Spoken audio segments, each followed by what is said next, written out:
Blablabla à la famille. La famille. Le 15 mars prochain, au lycée de la Joliverie, 5 associations qui s'occupent des gens du voyage, Adélis Emploi, ADGVC, les Forges, le Relais et les SRI, organisent un regard croisé sur l'école et le travail. Il est encore possible de s'inscrire à cette journée, mais cela avant le 1er mars. Alors, je vous propose, dans ce Michto numéro 10, d'écouter ce qui a motivé ces 5 associations. Pourquoi avoir décidé d'organiser cette journée et qu'est-ce qu'elles en attendent, ces associations? Eh bien, vous pouvez l'écouter tout de suite dans ce Michto et je vous encourage, si cela vous intéresse, à vous inscrire auprès de l'ADGVC 44 sur leur mail adgvc44@gmail.com adgvc44@gmail.com. Bonne écoute à vous, c'est Michto et c'est parti. Bonjour, Michael Guérin, médiateur emploi chez Adélis. Je travaille à accompagner les gens du voyage dans leur recherche d'emploi salarié sur l'agglomération nantaise. Adélis est entré dans cette journée à travers la médiation emploi gens du voyage parce que du coup, dans ce cadre-là, nous sommes confrontés au quotidien à accompagner des personnes qui ont des profils plutôt peu ou pas qualifiés et qui sont souvent sortis du système scolaire sans diplôme. Du coup, les voyageurs sont une porte d'entrée. Après, au niveau d'Adélis, une grosse partie de l'activité concerne aussi l'habitat pour les jeunes actifs. Par exemple, on a une collègue qui travaille aussi auprès de jeunes qui sont dans les résidences et qui sont aussi avec des parcours où ils n'ont pas forcément de qualification. Donc en fait, c'est vraiment transversal au public dans la mesure où on a aussi d'autres collègues qui travaillent sur d'autres dispositifs d'accompagnement à l'emploi de la métropole nantaise ou du département. Ce qui me semble important dans cette journée, c'est que du coup, on puisse confronter les regards, puisque l'objectif, c'est aussi que chacun puisse s'exprimer, que la parole de chacun a la même importance. C'est aussi de pouvoir avoir des voyageurs, en l'occurrence, qui puissent aussi s'exprimer sur leur parcours, sur le fait qu'ils n'aient pas forcément suivi de scolarité, sur le fait qu'ils ne voient pas forcément une nécessité à la formation, à la qualification.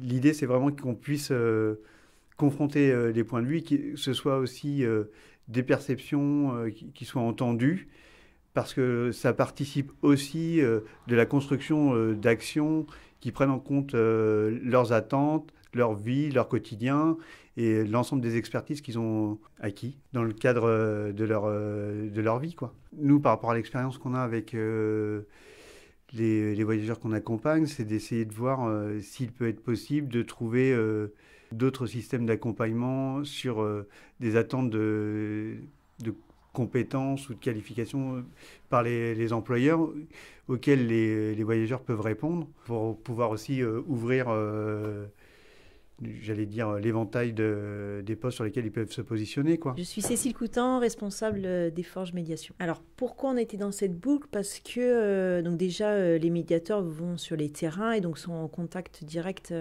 avec les voyageurs, les jeunes voyageurs, et du coup sont confrontés à ces questions-là de jeunes qui s'interrogent sur leur projet de vie, leur projet professionnel, sur l'école. Et du coup, c'était de se dire à un moment donné, c'est intéressant aussi de venir rencontrer d'autres acteurs pour qu'ils puissent aussi se confronter, qu'on puisse confronter d'autres points de vue, d'autres regards. C'est ça qui est important parce qu'on a chacun notre point de vue. Et à un moment donné, on s'aperçoit que là où il y a des blocages, c'est parce qu'il n'y a pas de rencontre. Et que, par exemple, d'un côté, les institutions vont présupposer des choses par rapport à des publics cibles, sans pour autant aller vraiment se confronter à leurs besoins réels. Et pareil, les publics qui sont destinataires des dispositifs, finalement, ont eux-mêmes des attentes qui n'ont pas forcément exprimées. Et du coup, on voit bien que ça ne se rencontre pas. Et donc, c'est comment on crée ces espaces-là pour que chacun puisse, à un moment donné, se rencontrer, exprimer ses points de vue, pour essayer de mieux comprendre les réalités des uns et des autres. Et du coup, essayer qu'il y ait des solutions qui puissent être proposées ou des pistes d'action qui soient réfléchies et qu'on soit dans une réelle concertation. Mais après, c'est de quoi on parle quand on parle de concertation, quel niveau de participation des publics, et de quoi on parle et comment on rend réellement cette participation effective et qu'on prend réellement en compte les besoins des uns et des autres. Nous, on n'a pas d'attendu particulier, juste une expression de la parole. Parce que la médiation, c'est de pouvoir aussi porter la parole, en tout cas encourager et permettre la parole de part et d'autre, des différentes parties prenantes. Et vraiment, s'il y a un enjeu ou un attendu, c'est qu'on puisse réellement avoir entendu des expressions de voyageurs sur le sujet et qu'on puisse du coup mieux comprendre ou mieux identifier les enjeux. Blablabla à la famille.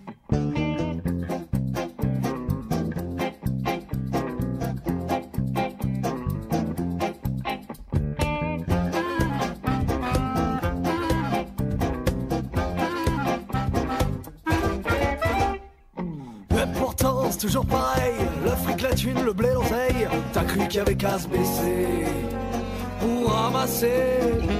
T'as voulu être le plus fort, montrer que t'es un s'en fout la mort. Mais là t'es tombé sur un os un peu féroce. Mais faut aérer les prisons, enlever les barreaux des fenêtres, ouvrir les portes des maisons et s'envoler. Peut-être.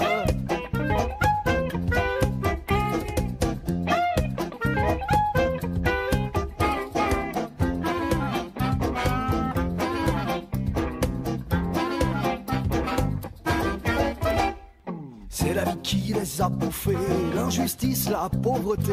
Tu voulais pas être comme ton père, dans la misère.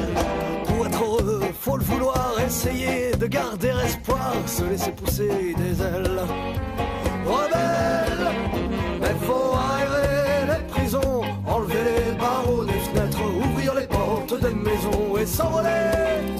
Peut-être.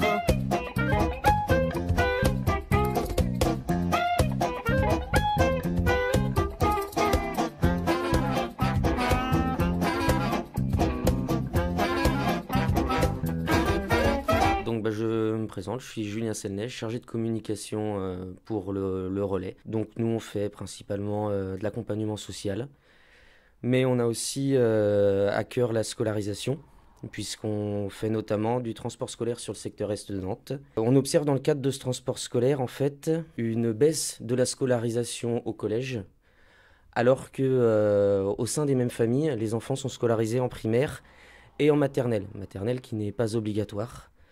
Donc pour nous, cette journée, c'est aussi l'occasion de se poser des questions sur d'où vient cette absence au collège. On cherche un peu à trouver des raisons et puis des solutions. Si solutions il y a, de toute façon, il n'y a pas de... Je pense pas qu'on trouvera une baguette magique ou quoi que ce soit. Mais c'est l'occasion surtout de partager avec les autres associations et puis des gens qui sont extérieurs surtout aux associations. Que ce soit l'éducation nationale, que ce soit aussi les attentes tout simplement des employeurs. Et puis voilà, surtout la parole des voyageurs eux-mêmes. Ça va permettre aussi peut-être de se poser la question du rapport à l'école, à l'instruction, à la citoyenneté. Il y a la loi égalité et citoyenneté qui a notamment aboli le livret de circulation. La citoyenneté, elle peut s'exercer justement par des moyens réglementaires, en enlevant des dispositions réglementaires qui étaient discriminantes, mais elle s'exerce aussi par la place qu'on a au sein de la société. Et la place au sein de la société, elle se fait aussi par sa profession et par l'école et par la mixité. Donc peut-être qu'il y aura des pistes là-dessus sur la citoyenneté au sein de l'école. C'est interroger le rôle de l'école. Est-ce que c'est la citoyenneté? Est-ce que c'est la professionnalisation? Est-ce que c'est les deux à la fois? Voilà, c'est croiser les regards sur ce thème-là. Thierry Roux, je suis le directeur de l'association Services Régionaux Itinérants, basée à Rezé. Une association qui intervient sur 3 grands domaines, la domiciliation légale, la scolarité et les problèmes d'illettrisme et les activités économiques des voyageurs. Alors on a été joint par la DGVC sur le rapport entre l'école et la scolarité. C'est vrai que c'est le cœur de métier de l'association SRI, mais depuis plusieurs années, nous on essaye de faire comprendre que certes, effectivement, il y a des spécificités aux gens du voyage, entre autres l'itinérance, mais sur les questions de scolarisation, c'est des problématiques qu'on peut retrouver sur d'autres populations. Et donc l'idée là, c'est qu'on s'est dit assez rapidement avec la DGVC, essayons de sortir juste d'une simple petite intervention et essayons de monter un phénomène un petit peu plus gros où chacun viendra avec ses expériences, ses propres avis sur ces questions-là. Croisons les regards et essayons de voir si on peut en sortir 2-3 actions pertinentes qui peuvent soit être mises en place par les associations en tant que telles, ou soit même essayer de faire changer un peu les regards, que ce soit par les institutionnels, que ce soit par les chefs d'entreprise ou les centres de formation, enfin tout ce qui peut tourner autour de la scolarisation et de la professionnalisation. Quel est le sens de la scolarisation? Quel est le sens du CNED? Qu'est-ce que les voyageurs attendent de cette scolarisation? Au-delà du simple fait que la scolarisation est obligatoire jusqu'à 16 ans, essayons de sortir de ça et essayons de voir comment on pourrait optimiser cette scolarisation via le CNED, si effectivement on a une itinérance et qu'il y a un besoin de scolarisation itinérante, ou alors une réintégration totale ou partielle dans les collèges, avec un objectif à déterminer. C'est-à-dire, qu'est-ce que recherche l'éducation nationale à travers ces dispositifs et qu'est-ce que recherchent les voyageurs? Quel est l'avis des associatifs? Quel est l'avis des professionnels de l'insertion professionnelle? Essayons de se mettre autour de la table, de poser ça et voir comment on peut faire avancer la problématique. Des solutions miracles, moi je ne m'attends pas à des solutions miracles, c'est pas l'idée. C'est vraiment pas l'idée, mais c'est d'essayer de sortir des axes de travail qu'on peut travailler pendant 1 an, 2 ans ou 3 ans, on verra bien, et qu'on évaluera à ce moment-là, et voir comment on pourra continuer à avancer sur ces questions. Voilà, c'était ce 10e numéro de Michto consacré à l'événement Regard croisé sur l'école et le travail, organisé, je vous le rappelle, par 5 structures qui travaillent justement auprès des gens du voyage, Adélis Emploi, ADGVC 44, les Forges, le Relais et les SRI. Il est encore possible de s'inscrire si cette journée vous intéresse, mais attention, il faut s'y prendre avant le 1er mars.